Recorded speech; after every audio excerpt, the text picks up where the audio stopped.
Introduction. Le cinéma français, avec des scientifiques comme Joseph Plateau et Étienne Jules Marie, des inventos de premier rang dont les découvertes ont été fondamentales, et avec des pionniers aussi imaginatifs que Émile Rejon, Louis Lumière et Georges Méliès occupent une place privilégiée dans le cinéma, et a contribué avec des financiers autodidactes de la trame de Charles Passet au développement de l'industrie du cinéma. La historia. Las inventions successives qui mènent à l'apparition des premiers films ont eu lieu au cours du XIXe siècle dans plusieurs pays, principalement les États-Unis et la France, mais aussi la Grande-Bretagne et l'Allemagne. Ce sont bien les films en tant qu'œuvres artistiques qui sont à la base d'un des procédés historiques de leur représentation, les salles de cinéma. Avec son dispositif public et payant de projection sur grand écran, Émile Rejon en 1892, imité par les frères Lumière en 1895, pourrait revendiquer la paternité de ce procédé qui est devenu peu à peu largement minoritaire dans les recettes de l'art du film.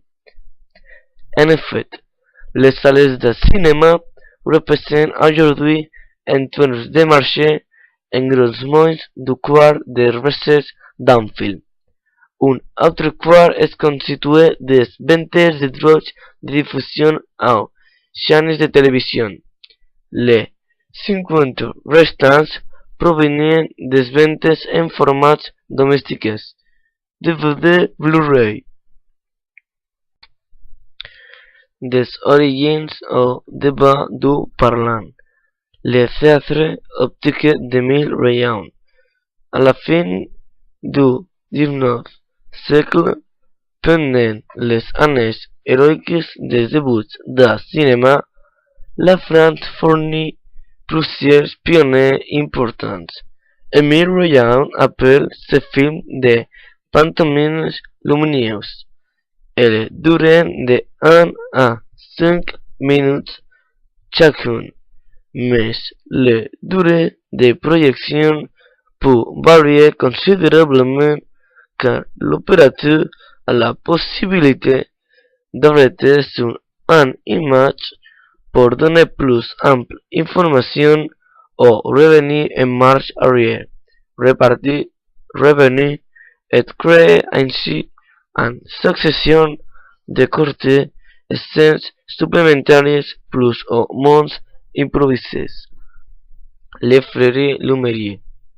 Auguste et Louis Lumière mettent à point le cinématographe au cours de l'année 1894 avec l'aide de leur mécanicien Charles Moisson.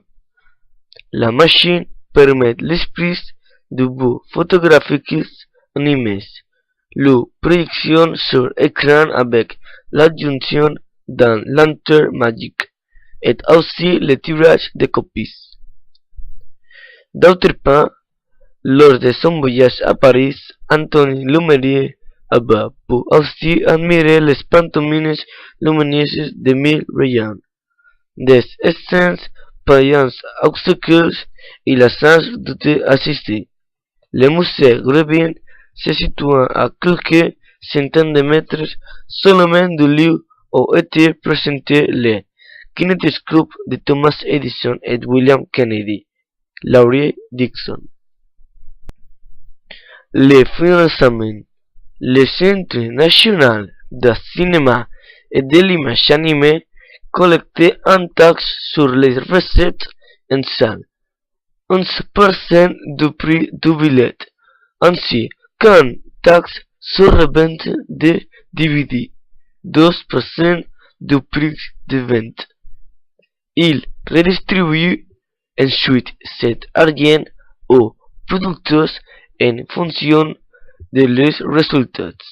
Passez et utilisez cet argent pour promouvoir les jeunes réalisateurs par le biais de la vente sur recettes.